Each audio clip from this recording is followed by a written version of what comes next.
Yeah, so welcome again. Already the next session. Very happy having Chiara with us. So I don't want to talk too much because you're not here because of me, but because of Chiara's presentation. So looking forward, your presentation, 15 minutes, and then I come back. If you have questions, then just ask in the Slack channel with eyes on ask and then ask the question.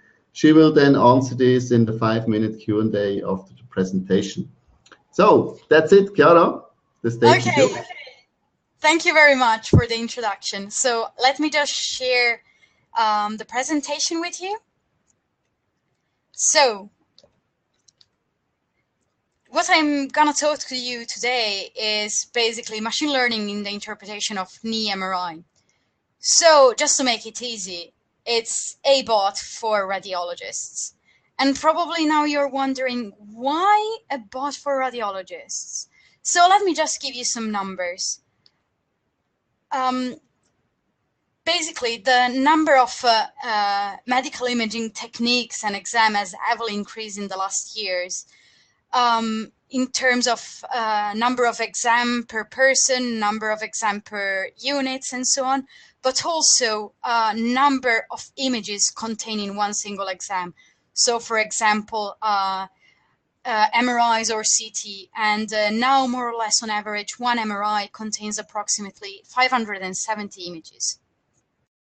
So this also means that the number of images that a radiologist should interpret per minute, so they are kind of speed in interpretation, has heavily increased. Now, in 2010, they had to interpret 10 MRI images per minute. That's definitely fast. And also, what we see is, as I said before, the number of medical images and the number of exams has increased heavily in the last years. However, the number of radiologists is kind of steady. In some countries, it is increased up to 2% or 1.5%, but it's rather stable. So this means that the workload for them is increasing every single year. So no surprise, they kind of burnout. 1 of 2 radiologists suffer from burnout symptoms. And one of the main cause is definitely spending too many hours at work. And of course, it makes them tired. And in that case, they can make mistakes. Also, even if you're the best radiologist in the world and you're super fresh, not tired at all, you still commit mistakes. In particular, despite the medical and technological advances, the error rate in the interpretation of medical images hasn't changed since 1949. So think about that.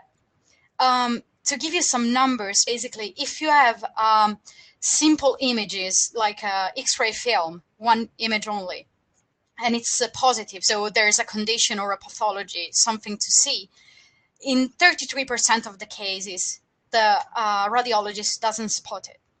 This means that in the real-time radiology, everyday radiology practice, there is a 4% chance that the radiologist is wrong, which is a lot. So what we think is that the whole process can be improved and automated. An automated interpretation of medical images, we believe, not only reduce the workload for the poor radiologists, because then they can go through the images faster, but also the software can provide a second opinion to the radiologist. And it's always available 24/7. It never goes to sleep. It's never tired.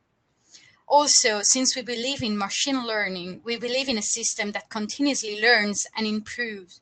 So it never gets old, it never gets outdated, but it improves with time, it gets better every time. And also, this tool can be pretty useful for retrospective analysis. So for example, analyze all the MRI exam conducted these years before and see which ones are correct and which ones are wrong. And this is particularly important for malpractice claims, especially in the US. So probably now you see why we decided to develop this software for radiologists. However, you're probably still wondering, why the knee exactly? I mean, with all this big player like IBM, Watson Health, focusing on oncology and cardiology, why focus on the knee? Why focus on orthopedics? Because we think that besides saving life, you can also make life better. And in particular, if you consider that orthopedic conditions are the most common worldwide, and they are the main cause from absence from work, and they are the main cause of pains in people over 50 worldwide, whether you're rich or poor. So you see, orthopedic is important too. But also, why we decided to start it with the knee? I mean, maybe the spine? Well, in orthopedics, the MRI exam conducted do mostly focus on joints, and most of them on the knees, because we all have knees that hurt. And the main condition that is visible in this MRI exam is then the meniscus tear.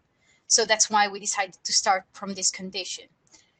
Now let's have a look at a picture from an MRI exam.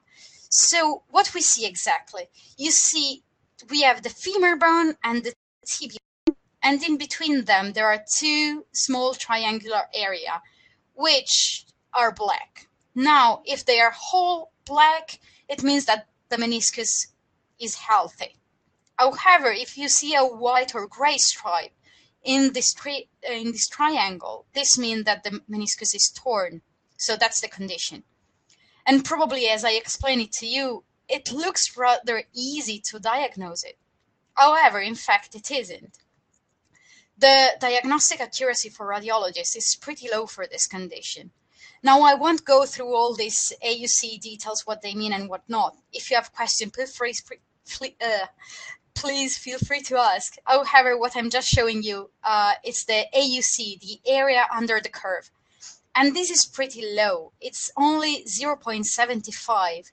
Now, if you consider, if you flip a coin to determine if the person suffers from meniscus tear or not, the AUC is 0.5. So it's not that high. So we can definitely improve the system. Now, how does our software learn and then work? So let's start. We train the neural network. And we begin with two different inputs. One is the MRI exam with all the picture in it. And then what we also need is the medical report with the diagnosis. So then we use both computer vision and natural language process to train the neural network so that it can define the different structures and the different conditions. Now here I focus mostly on meniscus tear. However, what we aim at is then have a system that recognizes the 150 most common condition in orthopedics. So we train the system, and then what we do is train and test and validate it. So what we do is basically give an input, another MRI exam, a totally unknown one, and then the neural network works and analyzes the pictures, and then what it produces is a report with its findings, together with highlighting in the MRI images the issue that it identified. So for example, you see here, the red is meniscus torn and the green is, the meniscus is all right here. So how, in the end, in the radiology practice, does this solution work?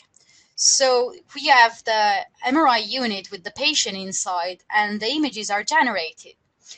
These are then sent to ScanDiags, our software, our solution, which then provides the report and highlighting the images, the issue, and send this to the radiologist, which can go through it, double check its finding, and then in case there is an issue, like the radiologist spot that there is a mistake, it can correct the report and then send it back to ScanDiag, so it can actually learn from its own mistake.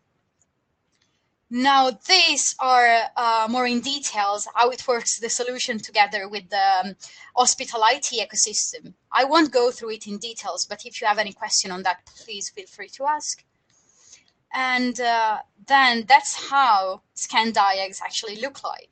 So you can see the radiologist uploaded an MRI exam, and then the solution said that the meniscus tear probability is 87%. So it's pretty likely that the patient suffers from this condition. And then what the radiologist can do is press the view report button and look at exactly what the software wrote.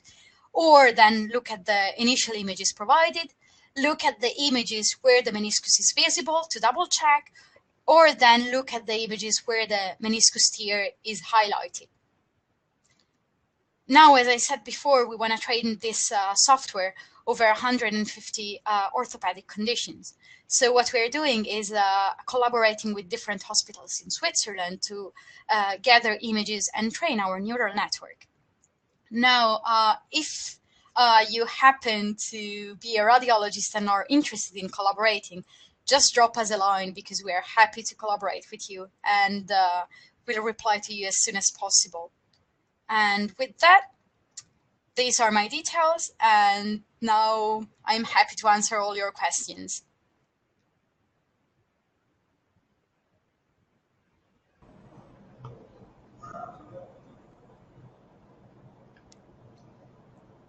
So how do I... Hey, 1 second. Thanks, Chiara. We are just already talking about the next session. Yeah, very interesting. Especially, you can imagine me as Swiss. I'm very excited for this project. And but as I understood, this is just now in Switzerland, or you plan to do it outside, or is it this can be used as well outside Switzerland? I imagine, no?